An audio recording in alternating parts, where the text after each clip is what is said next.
আরও এক ইতিহাসের দ্বার প্রান্তে বাংলাদেশ। মাত্র ২৬ রানে শেষ হয়ে গিয়েছিল বাংলাদেশের ৬ উইকেট, অথচ সেই ইনিংস শেষ হলো ২৬২ রানে। চমৎকার আর নান্দনিক এক টেস্ট উপহার দিচ্ছেন মিরাজ এবং লিটন দাস। বলে ব্যাটে ভিন্ন এক চেহারা দেখাচ্ছেন হাসান মাহমুদ।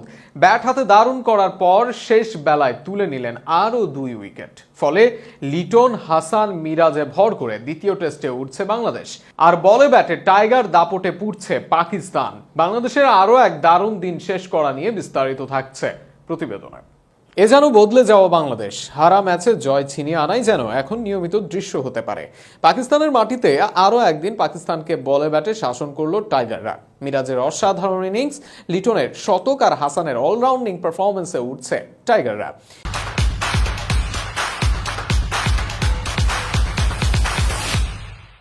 তৃতীয় দিনে ব্যাটিংয়ে নেমে শুরুতেই সাজঘরে ফেরেন আগের দিনে ০ রানে অপরাজিত থাকা জাকির হাসান। ১০ রান করে তাকে সঙ্গ দেন আরেক ওপেনার সাদমান ইসলাম। এরপর শান্তকে বোল্ড করে তৃতীয় উইকেট তুলে নেন খুররাম শেহজাদ। এদিন ব্যাট হাতে আলো ছড়াতে পারেননি মমিনুল হক। ২ বলে ১ রান করে ক্যাচ তুলে দেন এই অভিজ্ঞ ব্যাটার।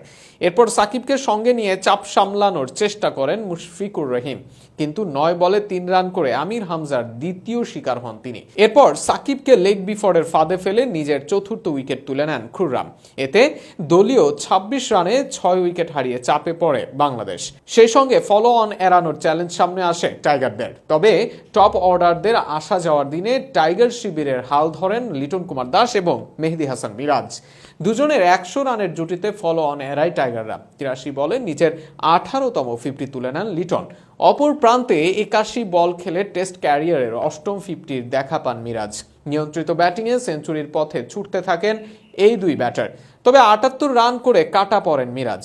এরপর ১ রান করে লেগ বিফোরের কাটা পড়েন তাসকিন আহমেদও। তবে এক প্রান্ত আগলে রেখেছেন লিটন। প্রতি ওভারের শেষ দিকে ১ রান করে নিয়ে এগুতে থাকেন তিনি। তবে হতাশ হননি লিটন। ১৭১ বলে টেস্ট ক্যারিয়ারে চতুর্থ সেঞ্চুরি তুলে নেন এই ডানহাতি ব্যাটার। ৭৯তম ওভারে সালমানকে উড়িয়ে মারতে গিয়ে বাউন্ডারি লাইনে কাটা পড়েন লিটন দাস। ১৩৮ রানে এই ব্যাটার আউট হলে লিডের স্বপ্ন ভঙ্গ হয় বাংলাদেশের। এরপর নাহিদ রানা ০ রানে আউট হলে ২৬২ রানে থাকে বাংলাদেশ।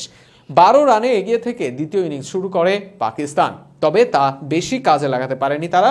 মাত্র ৯ রানেই পাকিস্তানের ২ উইকেট তুলে নিয়ে দিন শেষ করেছেন হাসান মাহমুদ।